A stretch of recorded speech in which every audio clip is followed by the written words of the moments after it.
आज शनिवार का दिन है, जिस दिन अपन इस दरिद्रता से मिलने के लिए पीपल के पेड़ के नीचे आए हैं। हिंदू धर्म में ये दिन पीपल के वृक्ष के लिए पूजनीय होगा।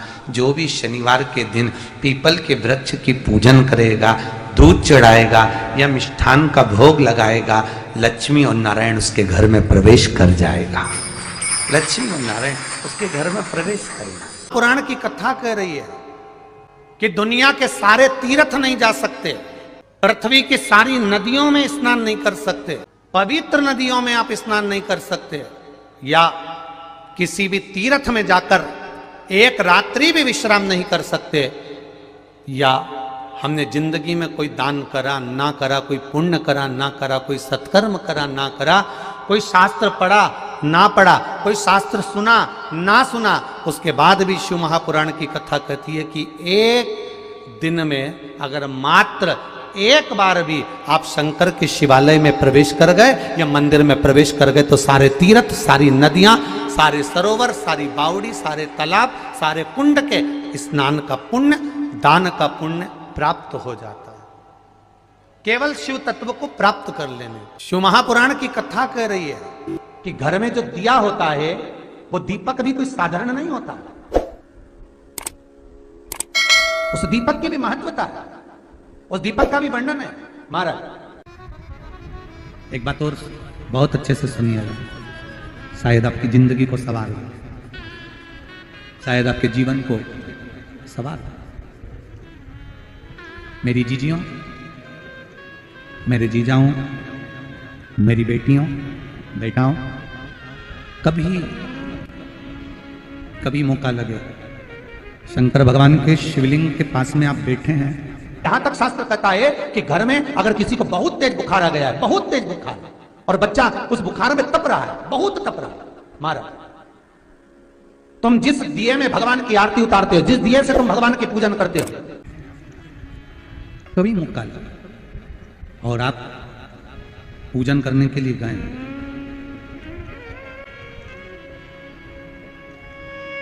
कभी पूजन करने के लिए, और आपको शंकर भगवान के शिवलिंग के पास में या शंकर भगवान के शिवलिंग के ऊपर कनेर का अगर पीला फूल देखा है ना आप लोगों ने, अरे बोलो तो जम के, देखा है?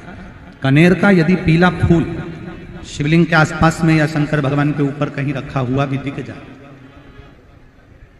विषम परिस्थिति हो, बहुत हिम्मत ना हारते हुए, तभी भगवान अकेले में एकांत में आप पहुंचे उनके पूजन के लिए, कनेर का पुष्प वहां रखा है, चाहे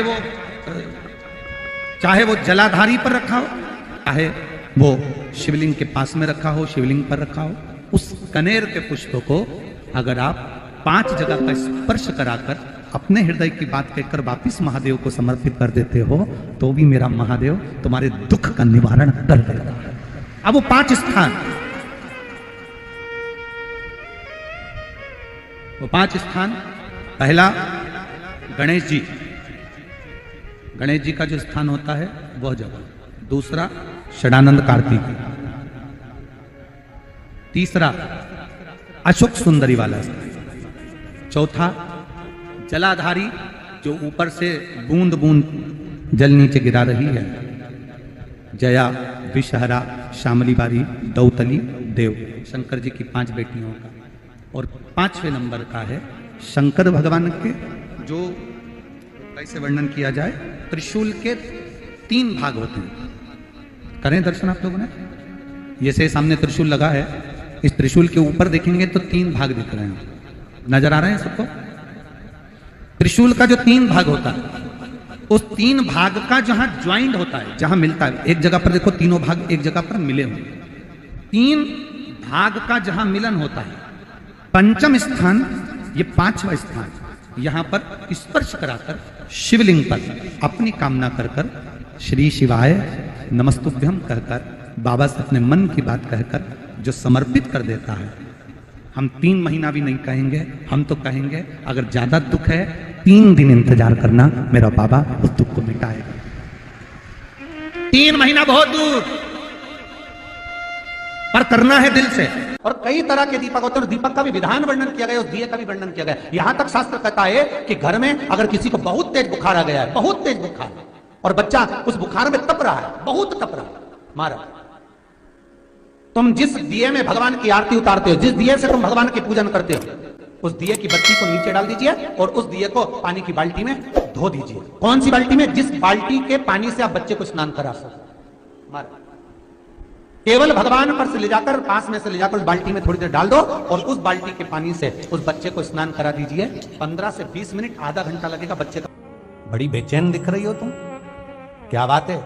पार्वती जी कहती है, देवव्रत, कश्मीर प्रदेश का एक भक्त देवव्रत बेलपत्री के वृक्ष के नीचे बैठकर आपका मंत्र जाप कर रहा।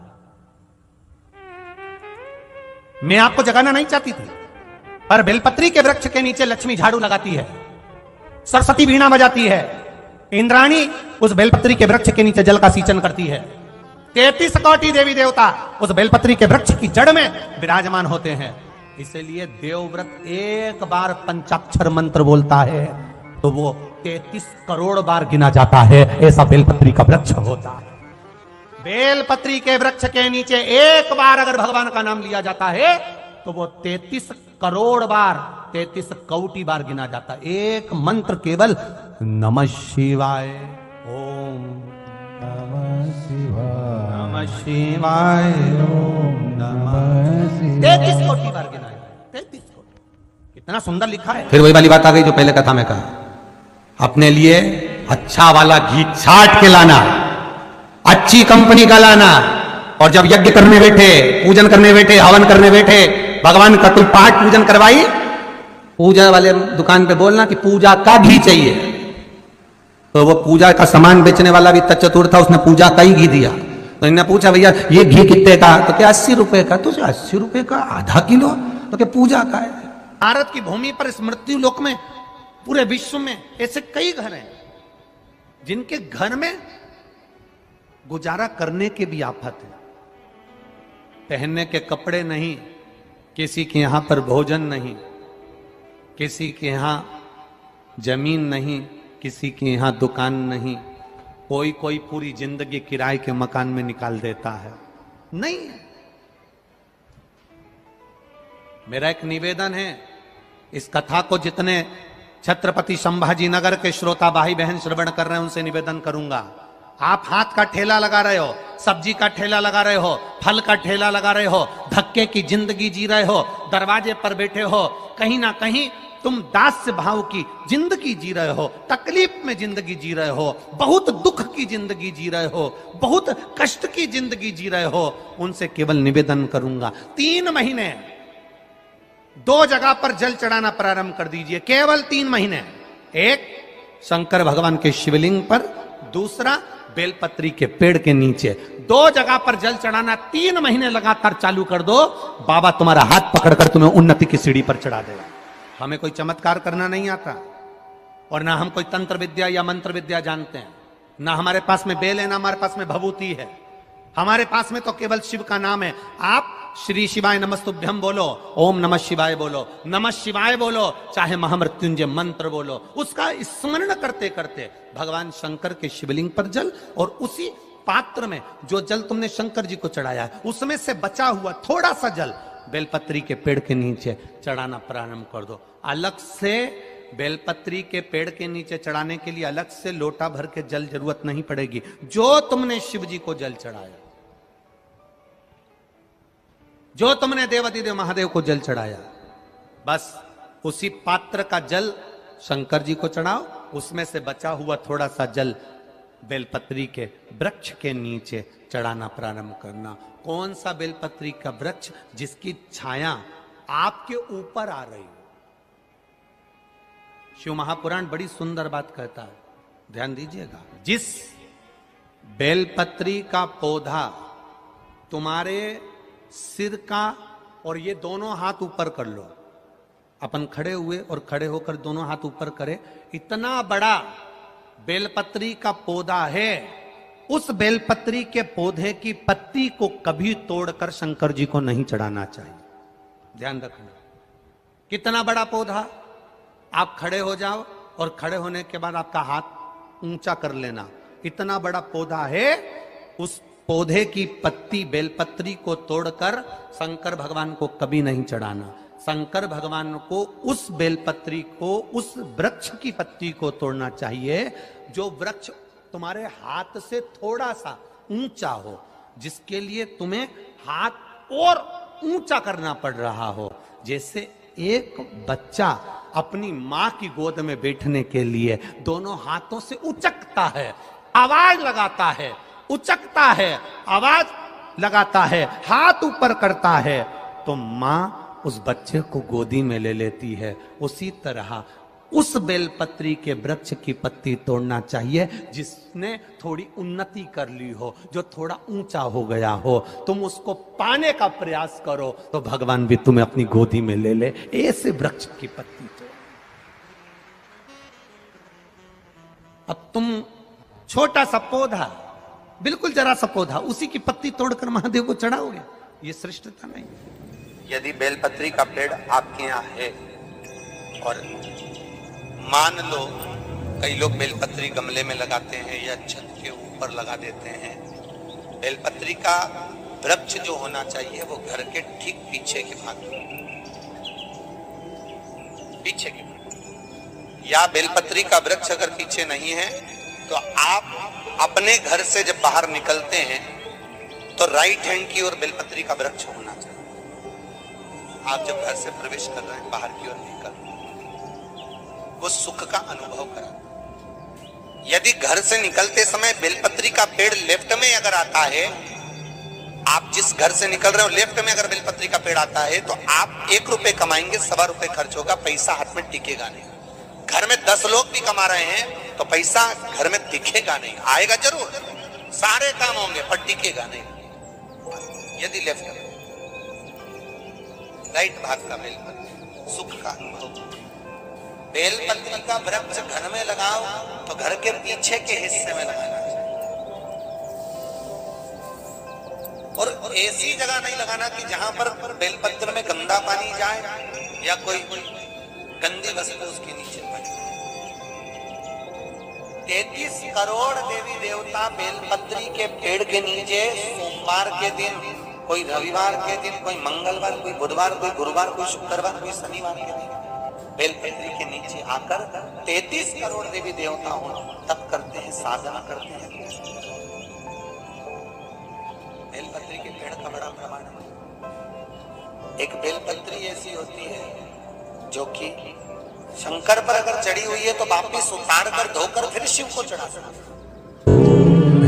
किसी व्यक्ति से कोई काम करवाना है, वो काम नहीं कर रहा, कोई फाइल आगे नहीं बढ़ रही है, कोई कार्य अटक रहा है, या फिर कहीं रुपया पैसा अटक गया हो, नहीं निकल रहा हो, तो एक जल के पात्र में जल भरकर 5 बेलपत्री शिव जी को समर्पित कर कर कुंदकेश्वर महादेव का नाम लेकर एक सफेद पुष्प बेलपत्री के ऊपर जो शिव जी को चढ़ाई है उस पर समर्पित कर कर जल जो लेकर गए हो, अपनी उस कामना को कर कर कि मेरा ये कार्य अटक रहा है, ये कार्य नहीं हो रहा, कुंदकेश्वर महादेव का नाम लेकर धीरे धीरे जल की धार चढ़ाइए। और एक बात हमेशा याद रखना, फिर निवेदन कर रहे हैं, अच्छे से समझ लेना, शंकर जी पर जब जल चढ़ता है, शिव जी का जब अभिषेक होता है, शंकर जी पर जब जल चढ़ाया जाता है, दूध चढ़ाओ, जल चढ़ाओ, कुछ भी चढ़ाओ, पर एक बात का स्मरण अपने जीवन में होना कि इतने ऊपर से मत चढ़ाना कि जल चढ़े और छींटे आपके ऊपर। बहुत ध्यान दीजिएगा। हाँ, तो यहां तक वर्णन करा गया है कि शंकर जी का जल चढ़ा हुआ जहां से बहकर जाता है ना, उसको लांगा तक नहीं जाता। यहाँ लांगते हैं क्या? नहीं ना, परिक्रमा भी करेंगे तो वहीं से लौट कर वापिस इधर जाएंगे। शिव जी का जहां से जल बहकर जा रहा हो, चढ़ा हुआ जल जहां से बहकर जा रहा हो, उसको लांगा तक नहीं जाता। और कई लोग बड़े बड़े आनंद में शंकर जी पे इतनी ऊपर से जल चढ़ाएंगे तो वो छींटे पूरे अपने ऊपर आना चाहिए, शरीर पर आना चाहिए। नहीं नहीं, उसका दोष है हमारा, उसका दोष है। आप भगवान को अगर जल चढ़ाओ, दूध चढ़ाओ, तो मान लो अगर जैसे एक सरल भाषा में समझ लो और अच्छे से, कि जैसे ये शिवलिंग है, शंकर जी का ये शिवलिंग है। और आप जल चढ़ा रहे हो तो इतनी ऊपर से छोड़ोगे तो पानी का छींटा तो अपने ऊपर आएगा, पर वही जल, वही दूध, वही सामग्री आप शिवलिंग से थोड़ी सी दूरी बनाकर अगर आप समर्पित करेंगे तो बाबा उसको स्वीकार भी करता है और आनंद की अनुभूति भी होती है। कार्य में सिद्धता भी आती है, कार्य में उसकी सिद्धता भी आती है।